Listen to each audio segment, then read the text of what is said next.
Le Turc Erdogan, qui ne recule jamais devant des méthodes de chantage, eh bien, menace d'ouvrir les frontières, enfin il le fait déjà, il favorise le passage de ces migrants vers la Grèce et donc vers l'Europe.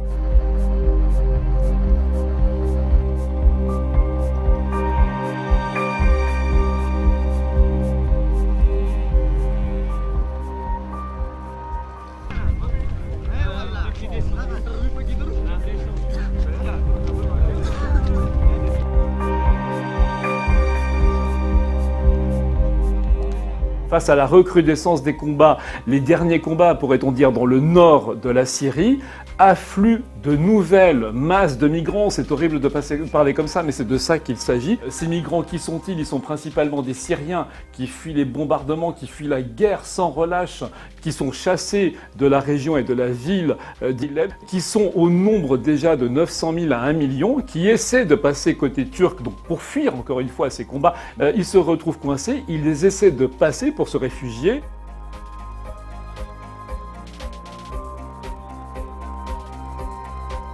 Erdogan, donc le Turc, voyant arriver ces afflux-là, eh bien, il demande une assistance de l'Europe, et pour obtenir cette assistance de l'Europe, il use de cette terrible arme des réfugiés, des migrants.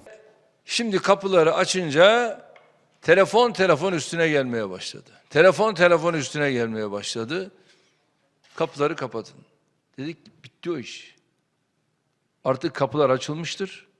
Şu anda sizler bu yükten nasibinizi alacaksınız. Il y a 900 000 déplacés qui sont donc aujourd'hui au nord de la Syrie, parce que donc ils fuient ces combats, qui essaient de passer en Turquie, mais pour l'instant Erdogan les bloque, et pour faire pression sur l'Europe pour qu'elle l'aide à contenir les assauts des Russes, le même Erdogan, lui donc, se sert très cyniquement des 3,5 millions de réfugiés qui sont déjà sur le sol de la Turquie en les laissant passer, en les laissant aller vers la Grèce et donc vers le reste de l'Europe. S'il fait ainsi pression, c'est parce qu'il attend une réponse précise des Européens.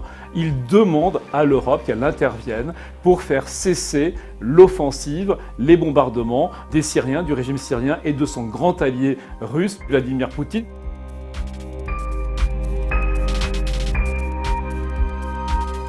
Ce qui se passe à Idlib, c'est que disons que c'est la dernière phase de la reconquête envisagée par le régime d'Assad qui veut maintenant reprendre la main sur l'entièreté de son territoire syrien. Il y a vraiment cette recrudescence, c'est-à-dire que Assad et Poutine se sont dit que ça y est, les conditions sont réunies pour pouvoir en quelque sorte mener l'assaut final. En face, on a donc les rebelles, ceux qui restent de mouvements rebelles. Ceux-là sont appuyés donc par les troupes turques, des troupes au sol, des blindés, mais également par des drones turcs toujours. Et puis il y a également l'aviation turque désormais.